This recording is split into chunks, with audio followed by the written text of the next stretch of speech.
Howdy folks, welcome back to World of Tanks with the Mighty Jingles, and today we're going to be doing something that I haven't done in a while. I'm going to be doing a tank review, and the tank that I'm going to be reviewing is the brand new Fury Easy 8 Sherman tank that has been released in order to coincide with the release of the Fury movie starring Brad Pitt and a bunch of other people.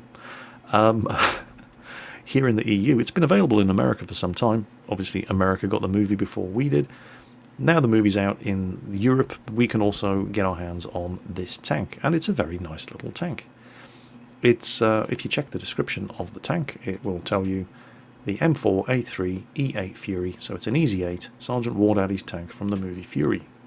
There's already an Easy 8 in the game, isn't there? Yes, there is. It's right here. It's also a Tier 6 medium tank. It's not an HD model yet, although I'm sure they're working on it. The Fury tank, well, you know, what exactly are you getting for your money? Are you just getting a tank that's exactly the same as the existing Easy 8, except it looks different? It's got the HD trimmings and it's got, cosmetic bits. Well, not exactly, no. The cosmetic bits and pieces on the tank are, very, very nice. You've got the logs strapped to both sides, and no, they do not act as spaced armor. You've got an extra machine gun on the top. There's a German helmet with a gas mask parked over one of the, lights. Spare track on the front, again, cosmetic only, does not act as spaced armor. Spare road wheel. You've got jerry can on the back, a bunch of boxes, some telegraph wire, USA painted on the side there. Cruise equipment hanging from the turret, just as they did in real life. And of course you've got Fury written on the barrel of the 76mm gun. Other than that, isn't it exactly the same as the existing Easy 8? No, I'm afraid it isn't.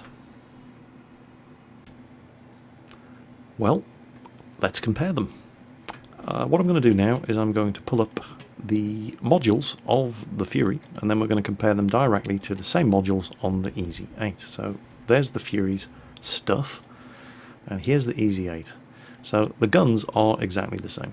They both use the 76mm M1A2, and they're identical. Same rate of fire, same penetration, same damage, accuracy, aiming time, weight. They use the same ammunition.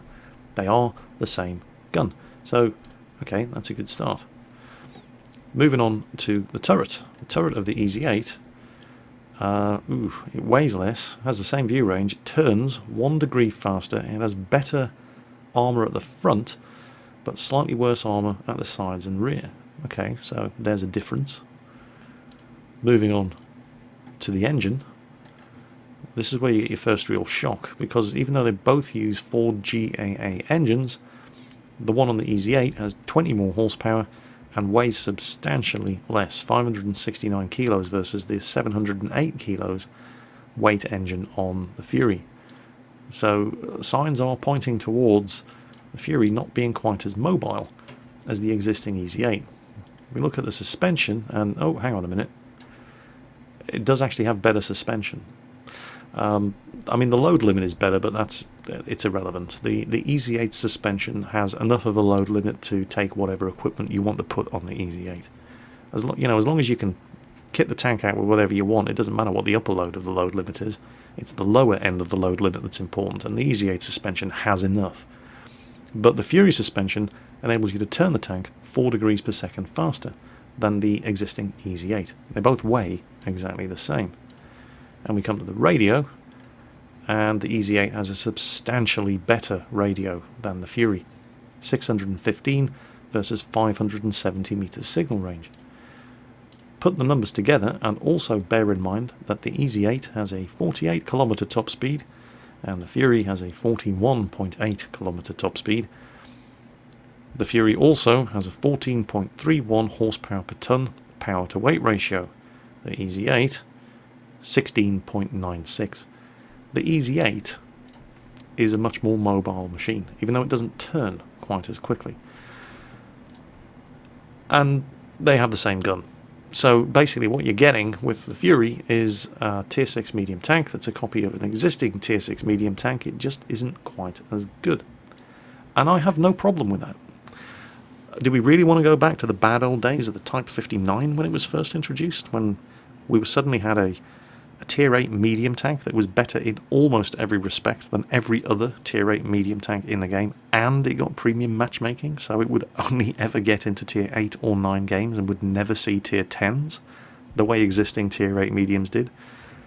Do you remember the outrage? There's a reason why they are never going to sell the Type 59 again. It was just too good. So there's absolutely nothing wrong with having a premium version of an existing vehicle that is better than the stock version of that existing vehicle, but not quite as good as a fully upgraded version of the existing vehicle. And that's exactly what you get with the Fury. Well, that's all well and good, Jingles, but, you know, is it any good? Well, let's have a look and find out. And so, for the first time in almost 2 months, after having an absolutely shocking performance from my ISP while they were upgrading the contention rate of the cable in my area, I'm finally able to start playing World of Tanks again. And pretty much all I did was drive the Fury all day. I'm on Circumflex's live stream for the first time in almost 2 months. Right after his 36-hour live stream special, he did it again, the crazy Dutch bastard. And he and I are both driving the Fury. We pretty much just drove the Fury all night. Foch, of course, he's such a hipster. He's there in the T-34-85, and he's using the derp gun, not the 85mm. So, you know, that was amusing. This is also the first time I've played on the new Muravanka. I mean, I've seen the new Muravanka before. I did a test server video of it, but that was just driving around in a training room. This is the first time I've actually fought on the new Muravanka, so naturally we all rushed off to the new part of the map. And Circumflexes assures me that even though this thing's been in the game for approaching a month now, nobody knows how to play this map. And it's in counter mode. So, you know, the actual flag is right over on the other side. So, bearing in mind that the flag and the objective is on the other side of the map, what we don't want to do is just get bogged down in a pointless fight over on this side of the map. Now, I've just unlocked Sixth Sense. I'm actually using my M48 pattern crew in the Fury. It's one of the reasons people use premium tanks. The Fury's a medium American tank, so I can use any American medium tank crew in the Fury, and they will fight and gain experience as if they were fully trained in the Fury.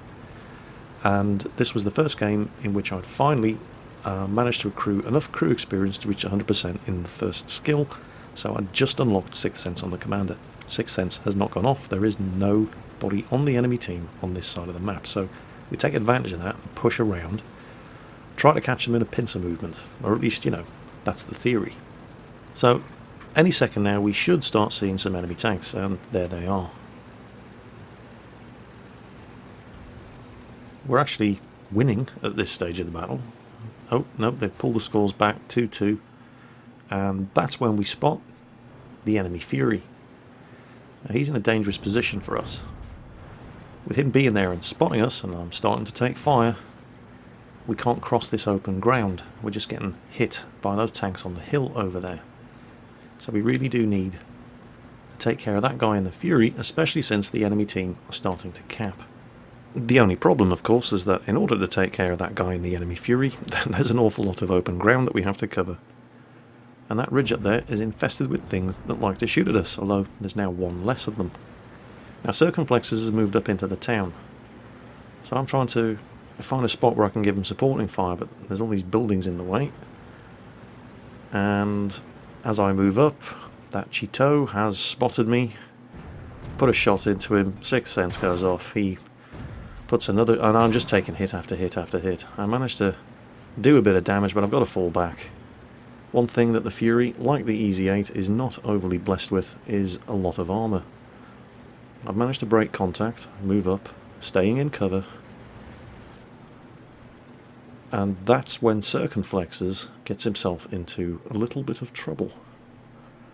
There's an enemy Chaffee driver who had a really good game. Move up to the next spot of cover. Still haven't been spotted by that Fury, and we still haven't seen that Fury. So he's playing a pretty passive game, and there goes the Chaffee. And I can see what's coming, and I just do not have a shot at him. Circumflexes is yelling for help, and that Chaffee rips him a new arsehole. And I do like to see Chaffies doing well, because I love the Chaffee, but I just wish it wasn't at our expense. Now, this 76mm gun is not incredibly accurate. It makes up for it by just sheer volume of fire. And yet sometimes, look at this, it's got to be 500 meters away. All I can see of that tank is his commander's hatch. And 2 definite and possibly 3 penetrating hits, even at this kind of range. Now, I am carrying a limited supply of premium ammunition in this match. This was the first match in which I loaded up some premium ammo. And that's because of my experiences in the game right before this, which was the Tier 8 match, where I fired 50 shots and only managed to penetrate with 19 of them. It was a Tier 8 game on Siegfried Line, firing across the open field at Tier 7 and 8 heavies.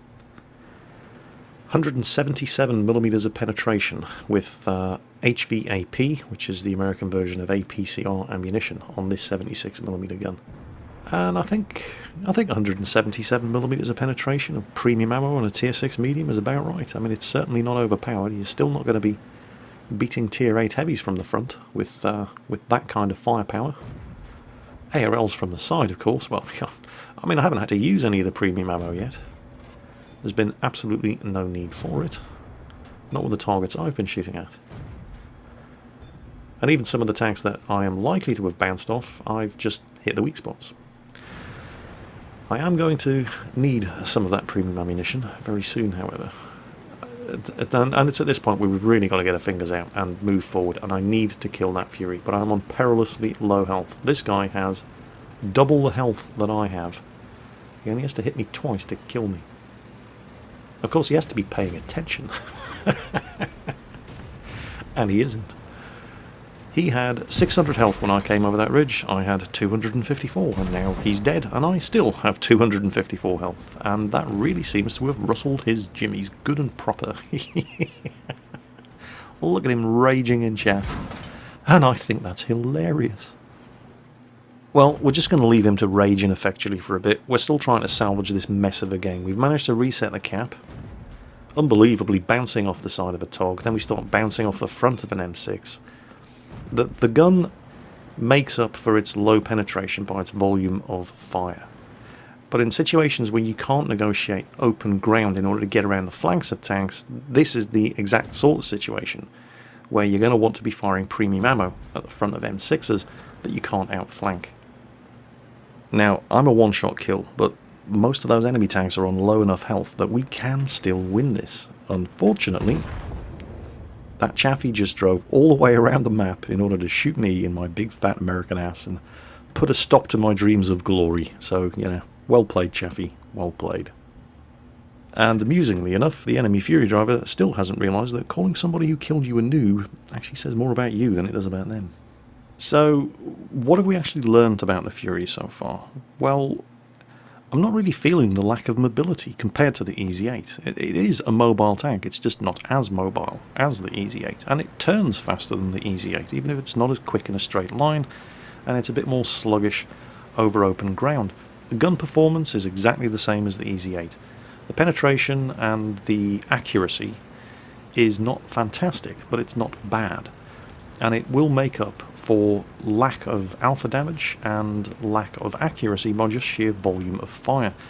With a gun rammer and ventilation and a 100% crew, you'll be firing a shot on this thing every 2.78 seconds. Now, while we're talking about the firepower of this tank, it's worth pointing out that because this is an American Tier 6 medium tank, it can fit a vertical stabilizer.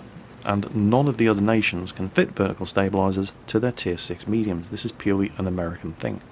And it's historically accurate. Shermans did have vertical stabilizing equipment. It wasn't particularly good, and the gunners tended to end up disabling it because it just tended to get in the way, but they had the equipment.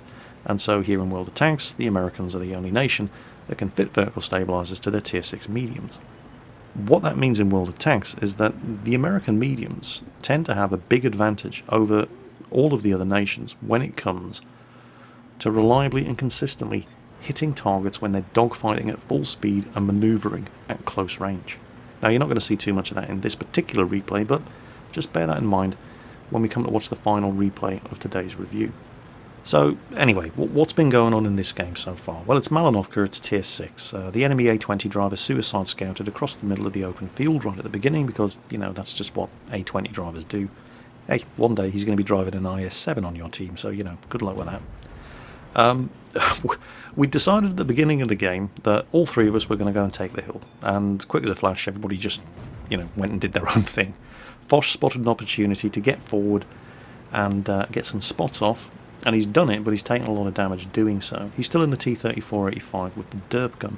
Circumflexes was heading for the top of the hill.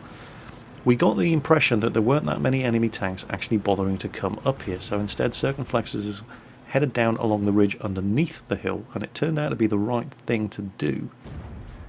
I'm now taking some very long-range shots at the front of a KV-220. I switched to premium ammunition. I think I'll start hitting him. There's actually a bit of a replay bug going on here. Now it looks like I'm just shooting at nothing. I'm not sure entirely what's gone wrong with the replay, but there is a leopard down there. And I'm putting shots into this little bugger. I eventually get him. There you go. Not quite sure what's gone wrong with the replay, but trust me, I could see that guy. I knew what I was shooting at. I've switched back to regular armor piercing. There's no point in firing APCR at a leopard. One other thing about the gun, I don't know if you noticed while I was shooting at that invisible leopard, is that the gun will fire as fast as it aims, and that's very, very important, especially when you're trying to put a large volume of fire down at long range like that. There are plenty of tanks in World of Tanks with blistering rates of fire, but not all of them have the aiming time that matches it, and while that isn't a problem if you're shooting at close to medium range, if you're firing at long range, as I'm doing in the majority of cases in this game, you do want something that not only has the fast rate of fire, but it also has a fast aiming time. And the Fury definitely ticks both of those boxes. And once again, firing at top tier heavies at extreme range, I'm switching to APCR ammunition. 177mm of penetration is by no means overpowered on a tier 6 medium, not at this kind of range, and not shooting at these kind of targets. As you can see, I'm still bouncing. And I'm bouncing because the gun isn't accurate enough to hit these kind of targets at this kind of range. Well, it's accurate enough to hit them, but it's not accurate enough to hit them where I'm aiming. You can see the shots are going all over the target, some going into the tracks, some hitting the side of the turret at angles and just bouncing clean off. Anyway, he's dead, move forward, switch back to regular armor piercing, and that's when we spot the KV-2. And the KV-2 is entirely capable of one-shot killing a Fury. It's entirely capable of one-shot killing most tier 6 medium tanks, and I have no interest whatsoever in getting hit by that monster. So I keep moving, and I take a hit from something, but it's negligible amounts of damage, and I think he was just about to shoot and put an end to my little adventure here when this ARL put him out of his misery. So, thank you, Mr. ARL. A bit of a brown trouser moment there, but yeah, let's move forward. The ARL's not a slow tank either. And come on, I know that Fury's around here somewhere. Where are you? Oh, there he is. And he's not shooting at me, which, you know, that makes me happy in my pants. Because 750 health and 63mm of armour at the most, you really can't afford to take hits when you're driving this thing. And now I've got 3 kills. Circumflexes has got 3 kills. There's only one enemy tank left. Come on, Foch. Do it for the brothers in arms. And Foch was doing everything right. You know, he's driving a Russian tank with a howitzer. He didn't bother aiming the shot. But he clearly hadn't sacrificed enough dissidence to Stalin, because he missed. The noob. And no brothers in arms for us in this game. Not today. Anyway, yeah, I've been away from World of Tanks for 2 months, so I'm a little bit rusty. Let's see how a pro does it. This is Johnny Trash, with the interface turned off, so you can actually get a look at what the Fury looks like without, you know, my camouflage paint job all over it. Very, very nice, I'm sure you'll agree. Johnny Trash is platooned up with his buddy Hitman 2311, and they're both in the Girls and Panzer clan, so, you know, they're automatically awesome, even before this battle started. And these two guys are going to show us what you can do when you're driving a Fury. it's a tier 7 game, so, you know, it's not going to be a pushover. The Fury is an entirely capable tank, obviously in a tier 6 match, but it's also an entirely capable tank in a tier 7 match. Tier 8 games, on the other hand, well, like the Easy 8, in fact like most of the tier 6 mediums, you're really going to struggle in a tier 8 game if the tier 8 tanks on your team are not pulling their weight. And the Fury's not special in that regard. I can count on the fingers of one head the number of tier 6 medium tanks in World of Tanks that are capable of going face to face with tier 8 heavies like IS-3s and Target 2s and actually beating them in a fair fight. That's not what these medium tanks are about. They're all about outflanking and harassing bigger tanks, and in order to do that, there has to be somebody on your team keeping them occupied and keeping their guns pointed anywhere but in your direction. If you get yourself into a game where your team isn't doing that for you, you're going to have a lot of problems driving a tank like this in a tier 8 match. Even with premium ammunition, firing at the front of IS-3s and Tiger 2s at long range when you can't aim for and successfully hit weak spots, well, you're going to be spending an awful lot of money and not doing an awful lot of damage. On the other hand, you know, looking at the bright side, if you are driving a Fury in a tier 8 match, then at least you are in a tank that is capable of working its way around the flanks and rear of the bigger tanks on the enemy team. Good luck trying to do that in a T-150, or, God help us, a Churchill. Of course, if tanks like this KV-85 are just going to keep showing his side, well, it's just a big fat credit and XP pinata, so keep shooting. Now, pay attention to this. You see, that tank there just disappeared. He fires, there he pops up again, he keeps firing at the last known position. You'll notice you're not seeing the impact of the shot hitting the ground, and that's why he keeps firing. It means he's hitting that tank. And there, that's the difference. You saw the final shot actually impact in the ground on the bank behind where that tank was spotted. World of Tanks veterans know exactly what's going on here. What was actually happening there was he was continuing to hit that enemy tank until the point where the shot hit the ground behind him. That lets him know that the tank has moved out of his line of fire and he's now just wasting shells. Now, that doesn't necessarily mean he was actually doing any damage to the T-29, of course, but when your gun fires a shot every 2.78 seconds, it's worth continuing to pour the shots in. And there's the T-29, and he still has most of his health, so it looks like he probably only damaged him with one shot. But now he's reacquired the target, backs up, makes the most of his gun depression. First shot blows his tracks off, second shot does damage, T-29 disappears. T-29 has his tracks blown off, so he continues to fire at the same location. Shot after shot after shot. One every 2.78 seconds kills the T-29. Then, an enemy KV-85 decides he's sick and tired of living and wants to end it all, drives face first into 4 enemy tanks, and then, while the KV-85 is actually swapping paint with that Cromwell and Panther, friendly artillery takes the shot for 75 damage. Miracle that he didn't blow away the Panther and the Cromwell into the bargain. And, you know, yeah, alright, he didn't kill the Cromwell, he didn't kill the Panther, but the only reason he got away with it was more down to luck than judgment. And artillery drivers aren't necessarily, you know, less careless than anybody else in World of Tanks, but the consequences of landing a stray shot in the wrong place when you're firing a shot from artillery is significantly worse than landing a shot in the wrong place when you're firing a 76mm M1A2. Now, that's an IS, and he's well angled. Johnny Trash has pulled back, and to make the most of his gun depression, the IS is firing back with the 85mm gun. The thing is, Johnny's using some kind of super zoom mod here, so you can't actually see any damage numbers floating off the top of the IS. So I'm pulling the camera back to third-person external view in a second, just to see, and yeah, once again, IS popped out of view range, he just kept firing at the same position, was rewarded with a kill. And, you know, in fairness to artillery drivers, just to hammer the point home here, I'm not picking on artillery drivers, you know, for being careless idiots. Anybody can make a mistake, as you're going to see Johnny Trash do here when he's firing at this T-150 with a friendly Tiger P in close proximity. But the consequences of getting the shot hitting the wrong place when you're firing, you know, a 152mm howitzer shell from an artillery piece are significantly worse than a stray shot sailing past the turret of a T-150 and hitting a friendly Tiger P from a 76mm gun.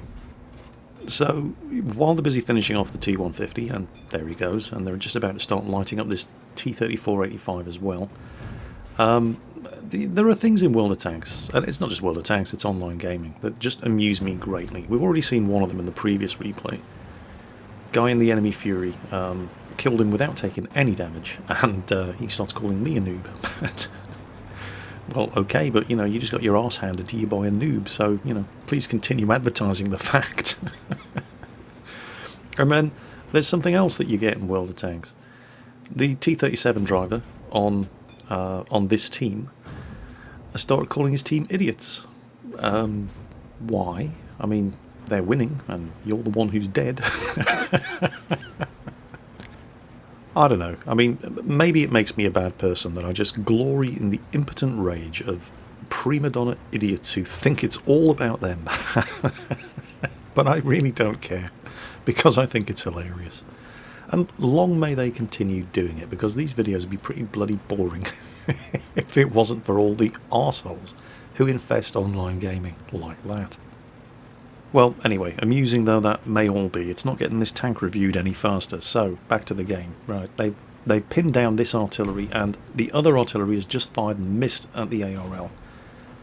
We're not going over that ridge in front of his gun, instead Hitman's going around the flank, takes him out from the side. Now it's safe to get over the ridge quickly before the other enemy artillery reloads, take advantage of the time it's going to take, drop off the radar, keep moving, don't be sitting in the same position. He's very careful not to move through the cap circle here and alert the enemy team to the fact that he's pushing up this side of the map. However, they've spotted him anyway because there's the Panzer IV. Now, there's a slight replay bug here again. You'll notice that the crosshair has gotten stuck over on the other side of the map, but watch what happens to this Panzer IV. Full speed, firing on the move, takes a hit from the T-25AT, artillery fires and misses, but he's pumping shot after shot after shot on the move into this Panzer IV, kills him. That is why people put vertical stabilizers on tier 6 American tanks. You're not going to hit with every shot, and you do need to be at medium to close range in order to make it work, but when you're firing a shot every 2.78 seconds, you're going to hit with enough of them. This game's pretty much over now. He's closing the close range against this T-25AT, but he can't sit in the middle of the open field, and at the moment he's below the line of fire of the T-25AT. There he is, takes a shot at the side, it bounces. The cursor's gotten stuck again. It's just a replay bug, sorry, nothing I can do about it. He's not having much luck against this T-25AT, but then again the T-25AT isn't having much luck against him. Finally gets a penetrating shot in, Hitman finishes him off. All that's left is the artillery, and he's probably down in this corner of the map, staying below the line of the ridge so that only his turret is poking up. There he is, spots him, takes a shot, and another, one more, come on, there we go, got the kill. XVM reporting 2,300 damage, but XVM only reports the shots that it sees, and he did fire a lot of blind shots in that game. The actual result was substantially better than XVM would have us believe. Ace Tanker, 5 kills, Confederate, Brothers in Arms, and a whole bunch of lesser medals. He actually did 3,130 direct damage, as well as over 1,000 assistance damage, damaging 11 of the 15 tanks on the enemy team. And Hitman didn't do too badly either. Not a bad performance from a pair of premium tier 6 medium tanks in a tier 7 match on the new Fiery Salient map. Well, I mean, I say it's a new map, but it's just Prokhorovka with a fresh coat of paint and some graphical effects that slow your game down, but still, a well-played match and a pleasure to watch. So, should you buy a Fury? Well, I did. Actually, no, I didn't. I intended to buy one. I logged into the World of Tanks gift shop. What are you talking about, Jingles? It's right there in your garage. Of course you bought one. Well, yeah, not quite. I logged into the World of Tanks gift shop in order to buy one of these today, only to see a "you have one gift awaiting" message blinking away at the bottom of the screen. So it's at this point where I have to give a big shout out to Islandman244. This video is brought to you by my sponsor, Islandman244, who gifted this tank to me today. Thank you very much for your generosity. Everybody on YouTube, thank Islandman244 for allowing me to bring you this video review of the Fury for £30 less than or €30 less than I was going to pay. I collect premium tanks, so I was always going to buy this thing. Should you get it? Well, I can't tell you whether you should or you shouldn't. All I can do is show you what the tank's like, what it can do, what it can't do, and then you can draw your own conclusions based on your own experience of the kind of tanks that you like to drive and do well in World of Tanks. Luckily, because this is based on the Sherman EZ8, there's a very handy yardstick by which you can judge how you should expect to be able to do in this tank before, spending the money and trying it out for yourself. If you are any good at driving that, the EZ8, then by all means go ahead and get yourself a Fury. If you suck at driving that, don't touch the Fury with a 10-foot long barge pole, because it's the same, just not quite as good. Remember, the Fury is only going to be available for a limited period of time, kind of like the Type 59 when they were selling that. Although the Fury does not get premium matchmaking. Right, this thing will see Tier 8 tanks, unlike the Type 59, unlike the TOG, which have matchmaking spreads that are limited to one tier above and below. Sorry, not below, but one tier above, unlike, non-premium tanks that don't have premium matchmaking, that will see tanks of anything up to 2 tiers above. The Fury will see Tier 8 tanks. It will fight Tier 8 tanks just like the EZ8. So you're not getting any special treatment there, but it's only available for a limited period of time. And unusually, it comes with a 100% crew. Here they are. And the reason it comes with a 100% crew is 100% purely because of the Fury movie. The crew have the same names as the crew of the tank in the movie. They don't look anything like the crew of the tank in the movie, but that's the reason why this is one of the only premium tanks that you can buy that does not come with a disposable 50% crew. I like it. I've played nothing but this tank today, and I've had fun doing it. I've not done particularly well in all the games I've played. I mean, I haven't been playing World of Tanks for 2 months, so this was a bit of a it was a bit of a rough re-entry into the game. I have done particularly well in a couple of games and lost both of them, as you saw one of them in the video. But it's a good machine. It's not overpowered by any stretch of the imagination. It's a thoroughly competent Tier 6 medium tank, and there are worse things that you could spend your money on. Hope you've enjoyed the review. As always, take care, and I'll catch you next time.